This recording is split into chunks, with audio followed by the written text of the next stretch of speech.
ओम तव कथामृतं तप्तजीवनं कविभिरीडितं कल्मषापहं श्रवणमंगलं श्रीमदाततं भुवि गृह्णन्ति ये भूरिदा जनाः।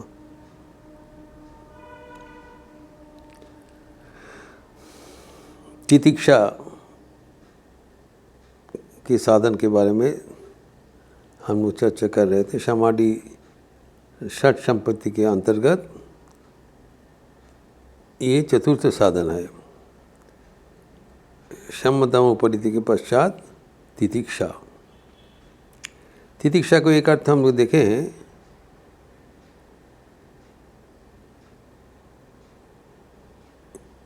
शीतोष्णादि द्वंद्व सहिष्णुता,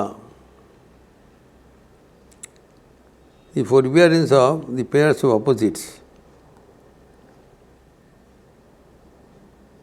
सर्दी गर्मी शीत उष्ण सुख दुख उच्च नीच, सर्वदा ये दो प्रकार का भेद रहेगा जो कि हमें एक हमें सुख पहुंचाते हैं, एक दुख पहुंचाते हैं। और accordingly our mind becomes agitated. So first meaning of Titiksha is keep the mind calm.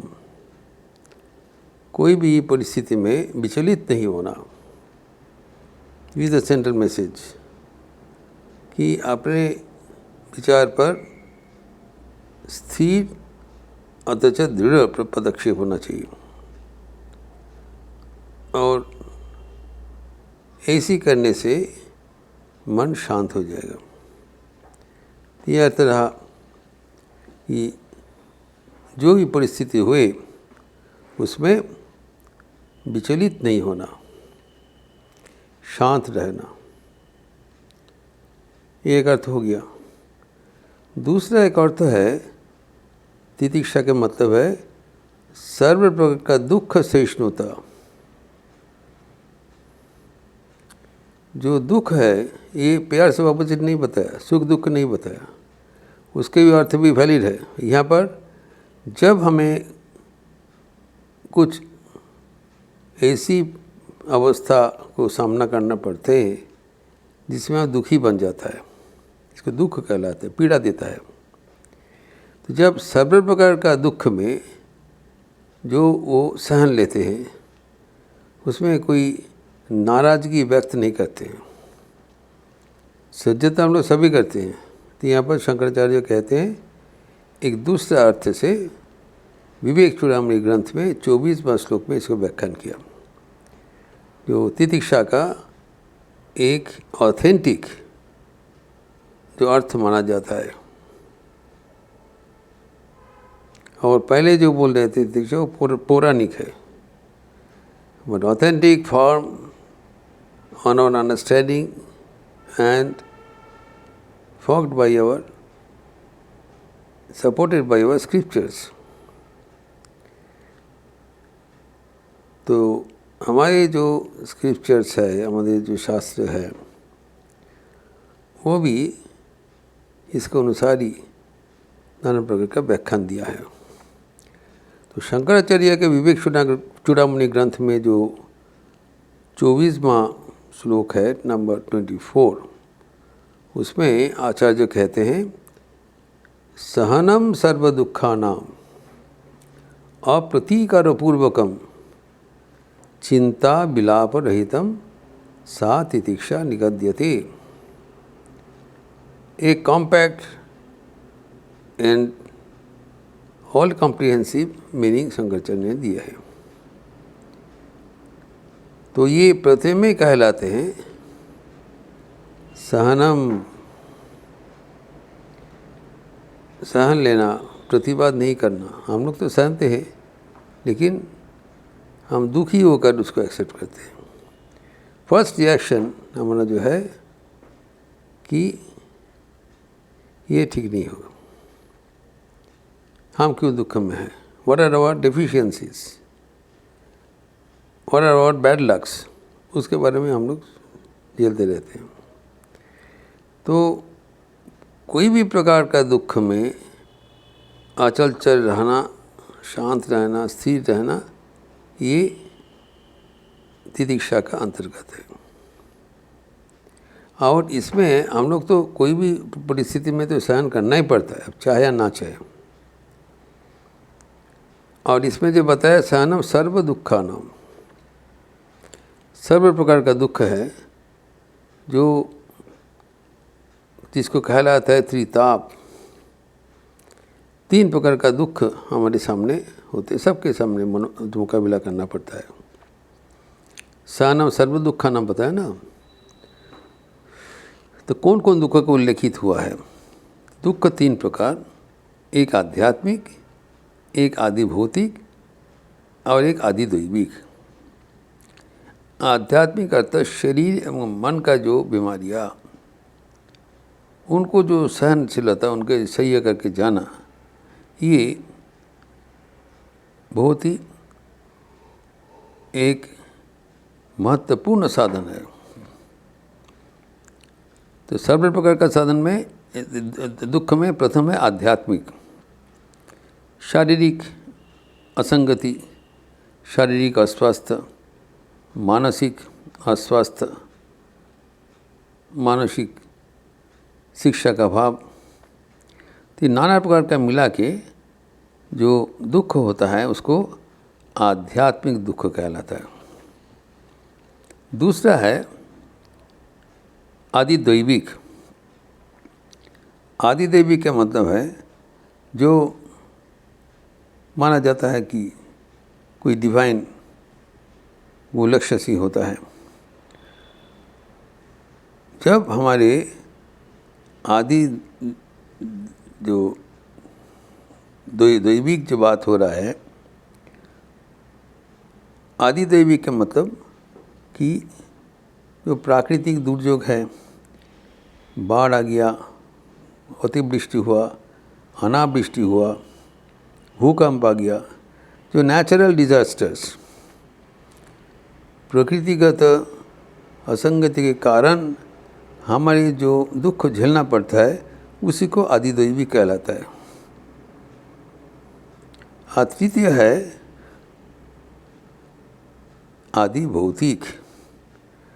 आदि भौतिक मतलब दूसरे भूत, अन्य भूतों से, अन्य प्राणियों से जो हमें कष्ट मिलता है, वो भी हम लोग हरदम देखते हैं कि दूसरे व्यक्ति से हमारे जो अपमान होता है, चोट पहुंचता है, वो अच्छा नहीं लगता है।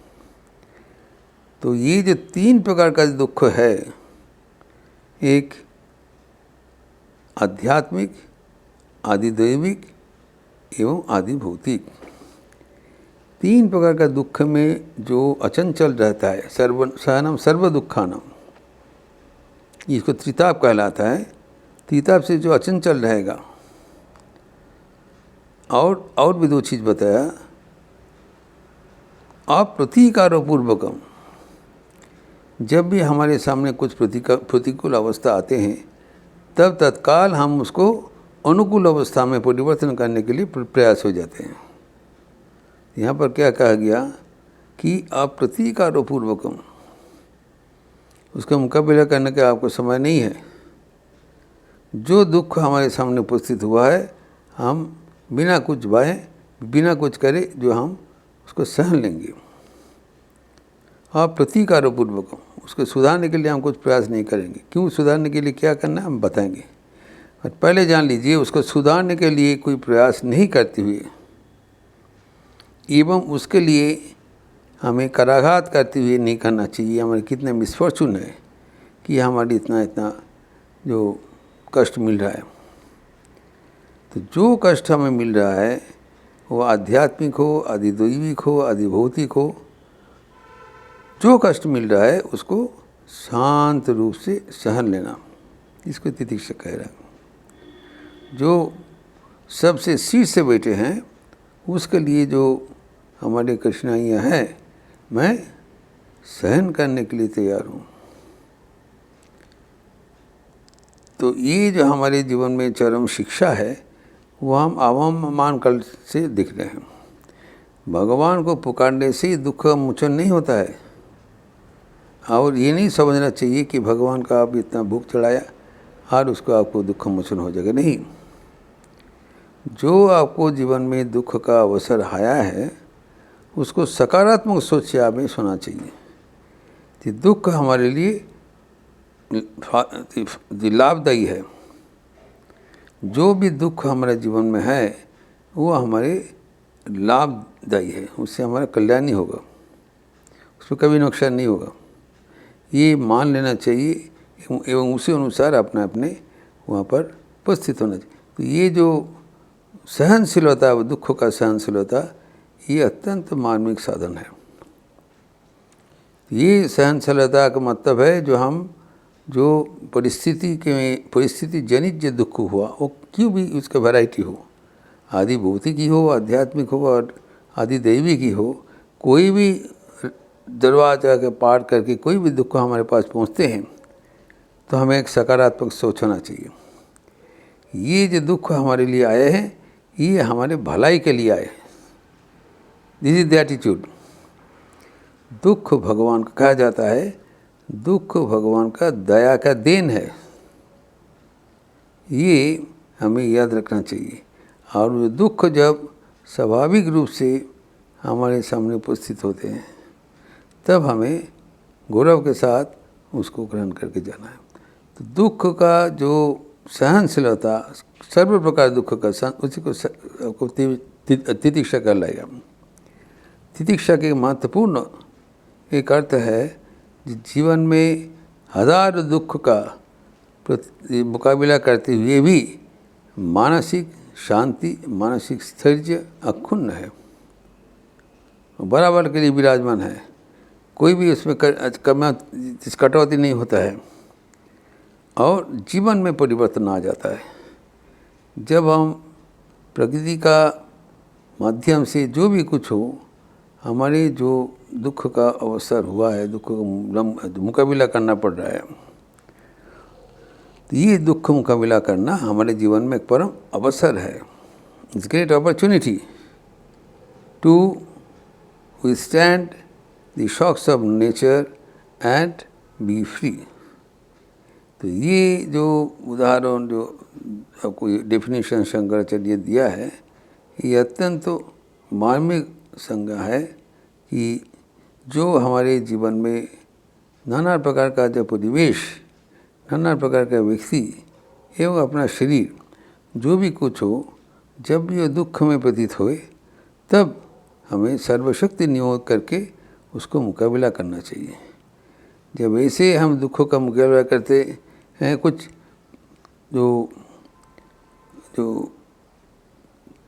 उसमें अलर्ट होना चाहिए कि दुख का अंत करने के लिए कोई प्रयास नहीं होना चाहिए, क्योंकि दुख हमारे लिए भगवान का एक दान है। वो कैसे भगवान की जो पूजा वो दान के रूप में आ गया, तो वो दुख का बारे में माध्यम से आया है, उसको चर्चा तो और आगे करना चाहिए। लेकिन इतना ही आज की याद रखना चाहिए कि हमारे जीवन का दुख सुख का आगमन का आगाम बढ़ता है। जिसके जीवन में दुख आया है उसको बहुत खुशियाँ मनाना चाहिए कि दुख के बाद ही इसका सुख होगा। तो दुख को इसलिए सर्वदा आदर सहित स्वागतम बताना चाहिए। दुख हमारे भगवान का दया का देन है और उसको जरूर हमें सहन करना चाहिए। सहनशीलता और भी हमारे जो महत्वपूर्ण साधन है। इस प्रसंग को फिर भी हम लोग आगे बढ़ाते हुए अगले दिन चर्चा करेंगे। ओम शांति शांति शांति। हरि ओम तत्सत्। श्री राम कृष्णार्पणमस्तु। अच्छे रहिए, स्वस्थ रहिए, आनंद में रहिए। नमस्कार।